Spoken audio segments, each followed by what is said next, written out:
Okay, let's see what we got going on here. Ladies and gentlemen, it's Joe Mina here. I'd like to go over a little bit about fiat currency for you all. You can see this site here that we're at. If we scroll up right here, the left hand corner says inflationdata.com. Okay, so that's the site that we're at, and we have here what is fiat currency. So that's what I want to go over with you all is what is fiat currency. So when I talk to people, I say fiat currency, I look at them a little funny. Actually, it's their money. Well, I think it's money. It's that green paper stuff, or yellow, pink, blue stuff. Depends what country you're from. That printed stuff that's on paper. Okay, so it's fiat currency. So what is fiat currency? I want to just go in here a little bit. So fiat currency is a term that is used to describe a currency which is created by fiat or arbitrary order of decree of the government. It is not created by the free market or backed by anything like gold, silver, or real estate. Okay, so basically, again, it's very important right here. It is not created by the free market, and it's not backed by anything. Okay, so actually, if we come down a little, a lot of people have not realized that every currency in the world today is considered to be a fiat currency. Although the Chinese may be working on creating a gold-backed currency, and several OPEC countries have considered it as well. The US dollar, the euro, the Great Britain pound, and the Japanese yen, and the Australian dollar are all fiat currencies, just to name a few, since everyone uses this type of currency. Why is it such a big deal? You can go in here and go to the site, like I said, it's inflationdata.com. Why it's important. I want to read you the whole thing, but if, I just want to try and bring you some value here. Let's see, I was reading on this before.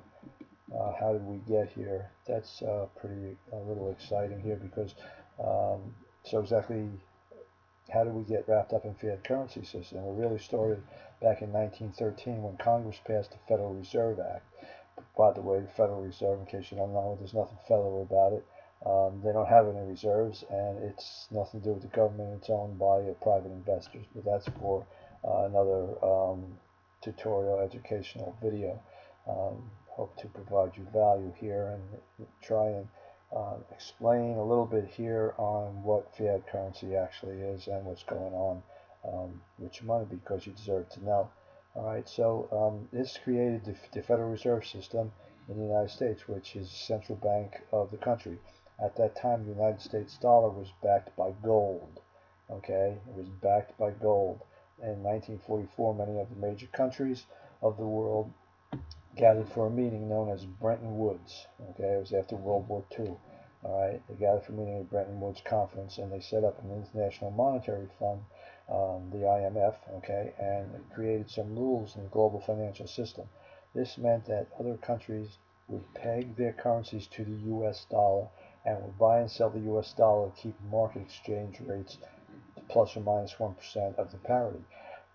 Thus, the U.S. dollar took over the role that gold had played under the gold standard in the international financial system.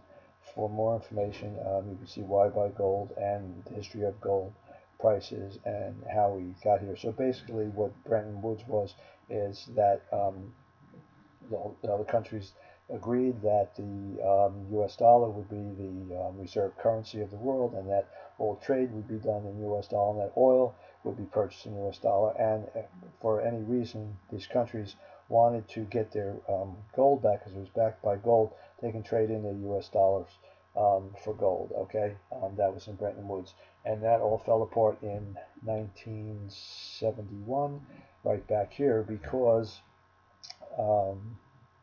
let's see, U.S. inflated dollar, yeah, we know all about, but let me just read this real quick.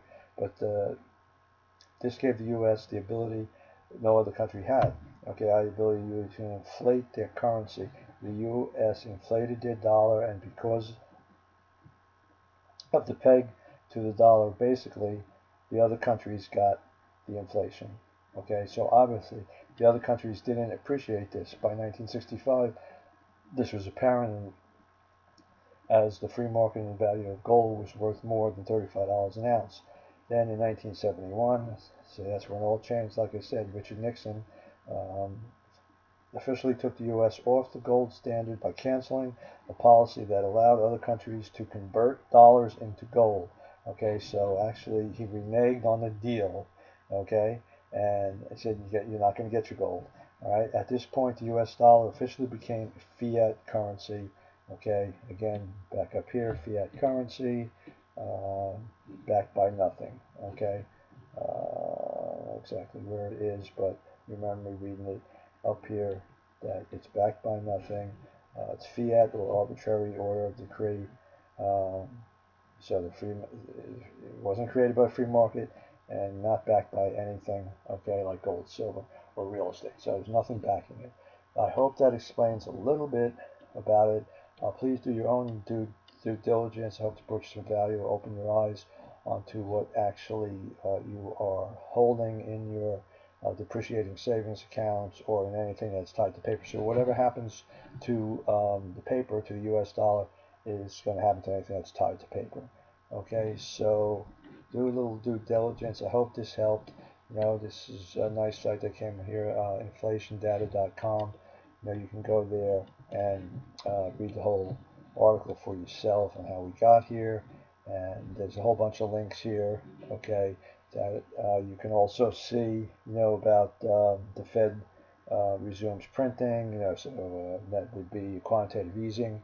Okay, and learn about that. And I'll try to maybe in another video come in and click on some of these and go over the major points with you. So with that said, I hope you enjoyed this um, little presentation on what fiat currency is, and do your own due diligence. Thank you. God bless you. Make it a great day.